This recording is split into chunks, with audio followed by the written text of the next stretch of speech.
চলো আজকে তোমাদের রাস্তার একটা ভিডিও দেখাই। শনিবার দিন সকালবেলায় আমরা ঘুম থেকে উঠে সকালে ঘরের রুটি খেয়ে নিয়েছি, টিফিন খেয়ে 9টা নাগাদ রওনা দিলাম পান্ডুয়ার, হুগলির আমার ননদের বাড়ি।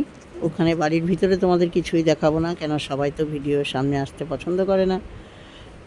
পিছনে বসে আছি তোমাদের কাকু আর আমি, সামনে মেয়ে চালাচ্ছে আর পাশে বসে আছে আমার ভাইয়ের বউ সুলেখা। ও যাবে দেবীপুর। ও বললো যাওয়ার সময় তোমরা নামিয়ে দেবে আমাকে ওর মামা বাড়ি। মামা বয়স্ক মানুষ, অসুস্থ, তাই দেখতে যাচ্ছে, আর আসার সময় আবার আমাদের সঙ্গেই চলে আসবে। হাইওয়ে ধরে যাচ্ছে, বেশ সুন্দর হাওয়া দিচ্ছে, দেখেছো তো, টুল টুল সব উঠছে প্রচণ্ড। আবার হাইওয়েতে ওঠার কিছুক্ষণ পরই মেয়ে আবার চালিয়েছিল এসি। আবার গ্রামের রাস্তায় উঠলে আবার সেটা স্পিড কমে যায়, বন্ধ করে দেয়। দেখো পালসিটের পর গ্রামের রাস্তায় ঢুকে গেছি। কি সুন্দর চারিদিকে ক্ষেত গাছ, সবুজ সবুজের সমারোহ। হ্যাঁ, মন প্রাণ জুড়িয়ে যাচ্ছে। আমাদের মতো শুধু ইট পাথর কংক্রিটের নয়, সব কিছুই সবুজে সবুজে ভরা। এই যে একটা কথায় আমরা বলতাম না ছোটোবেলায়, কচি ধান গাছে ক্ষেত ভরে আছে, সত্যি এখানে তাই অবস্থা। দেখো এখানে ধানের বড়জো আছে, আর এই যে সবুজ ধান খেতে ক্ষেত ভরে আছে, কি ভালো লাগছে না। এরপর আমরা আবার জিটি রোডে উঠবো। এটা জিটি রোড, সেই আগেকার দিনের জিটি রোড বলতে আমরা যা বলতাম সেই উঠবো।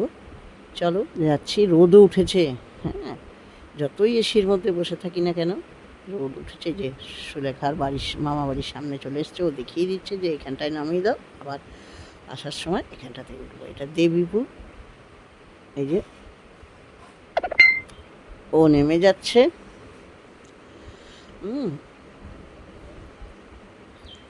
ও নেমে যাচ্ছে, ওর মামা বাড়ি যাবে। আনন্দে মামা বাড়ি যাওয়ার আনন্দটাই আলাদা। সাবধানে যেও, আমরা ফোন করে নেবো। যে বলে দিল যে আমি ওইখানটাতেই দাঁড়াবো আবার, সেটাই ও দেখিয়ে দিচ্ছে আমার মেয়েকে। বাই, চলে যাচ্ছে। আমরাও বললাম সাবধানে যাও। তুমি পড়ছো, ফোন করে দিও, জয়কেও বলে দিও। না, আর যাবো না। আমরাও এগিয়ে চললাম, কিন্তু ওই যে বললাম তোমাদের দেখাতে পারবো না সব কিছু, সবাই পছন্দ করে না রাস্তায় দেখাচ্ছ।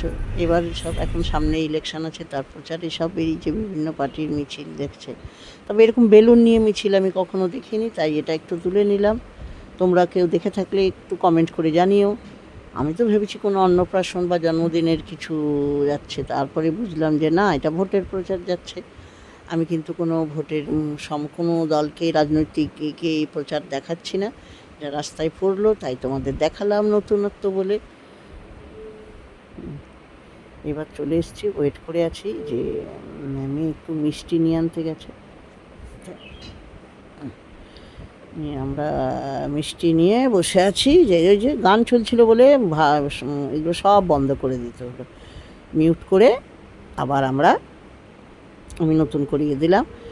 আর এখানে সরু রাস্তা। হ্যাঁ, এটা তো ঠিক পুরো সেই শহর নয়, তাই খুব সাবধানে। যে মেয়ে মিষ্টি নিয়ে আমার হাতে দিল। চলো এবার আমরা যাব। গিয়ে বললাম তো অত সব কিছু দেখাতে পারবো না। চলে এসছি ওর বাড়ির কাছেই, যে ওর বাড়ির সামনেই একদম চলে এসছি। আর এখানে দাঁড়িয়ে পড়তে হয়েছে, সরু রাস্তা, ট্রাকের থেকে ওই যে মাল বের করছিল, ওঠানামা হচ্ছিল দোকানের। ওরা হেল্পফুল সবাই, মানুষে যা হয় গাড়ি সরিয়ে দিয়ে। এবার আমরা চলে এসেছি কাছাকাছি একদম। আর একদম ওদের বলতে গেলে প্রায় গ্রামেরই। এখনও এখানে অনেক মাটির বাড়ি আছে। আমি অন্য সময় তোমাদের যদি কোনো সময় আসি দেখাবো। তবে এখানকার মানুষের মধ্যে প্রাণের ছোঁয়া আছে প্রচণ্ড। এরা ভালোবাসা, আমরা গেলেও আমাদের সঙ্গে ভালো ব্যবহার করে। এই যে দেখো, চলে এলাম।